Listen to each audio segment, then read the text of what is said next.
belangrijkste nieuws uit Curaçao in het Nederland. Access Journaal, vers van de pers.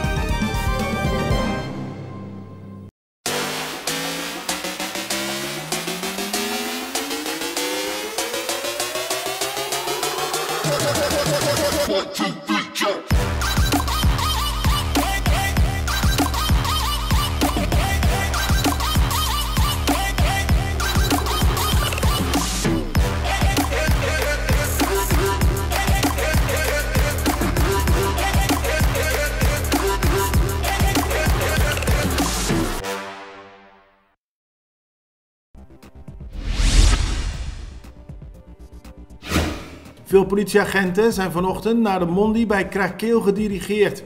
In dat gebied van Bandabouw is vanochtend een man doodgeschoten die in zijn auto zat.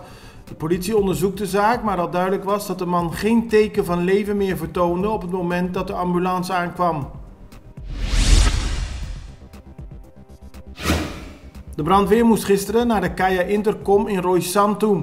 Daar stond een huis in de brand. Het betrof een huis dat gemaakt is van hout en blokken en waar een gezin in woonde. Niemand raakte gewond, maar het huis is bijna volledig in vlammen opgegaan. Dat leidde ook tot een grote rookontwikkeling. Na Colectra, nós toma tempo para servir ora com mais de comunibo.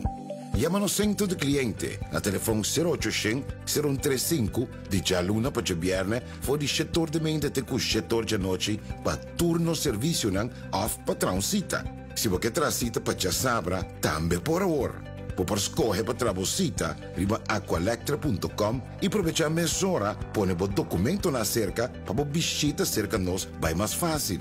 Sim. Aqualectra su centro de cliente horta clapa servibo na e momento como ta kumini abo.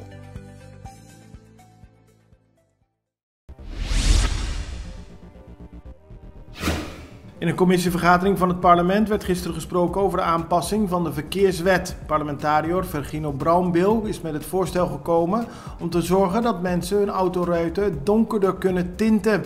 Dat beschermt beter tegen zonnestralen, aldus Braunbil. Een meerderheid van het parlement is het ermee eens dat dit wetsvoorstel binnenkort wordt besproken in een openbare vergadering. Volgens parlementariër Gwendol Mercelina moet er meer in de verkeerswet worden aangepast dan alleen de mogelijkheid om het glas donkerder te tinten. Volgens hem zijn er veel onderdelen in de verkeerswet, onder meer de staat van de wegen van Curaçao, die aandacht verdienen. Hij pleit ervoor om de hele verkeerswet grondig door te nemen.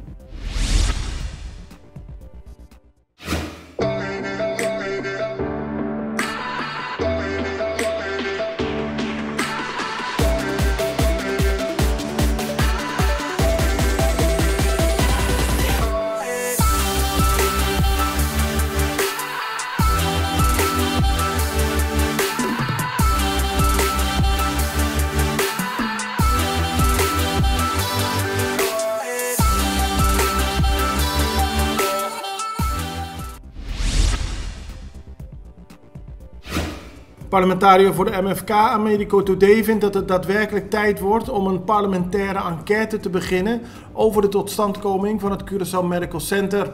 Zoals bekend heeft de bouw van het ziekenhuis honderden miljoenen extra gekost dan van tevoren was gepland. Volgens Today moet een parlementaire enquête duidelijk uitbrengen wie hiervoor verantwoordelijk is.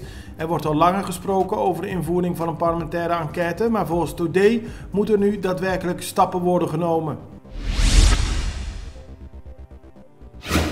Hoewel sommige mensen denken dat er geen controles meer worden uitgevoerd op de naleving van de coronamaatregelen, heeft het multidisciplinaire team onlangs 10 processen verbaal uitgedeeld. Het gaat om uitgaansgelegenheden in onder meer Pietermaai en Paporki Bra. Daar waren zaken waarbij het personeel geen mondkapje droeg, waarbij er te veel mensen dicht op elkaar stonden of waarbij de muziek te hard werd gespeeld.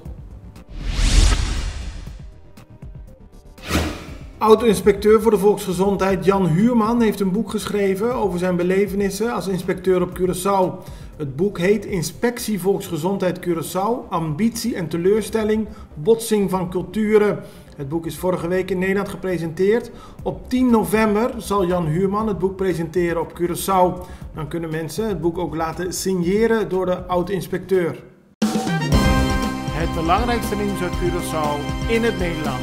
Access Journaal. vers van de pers.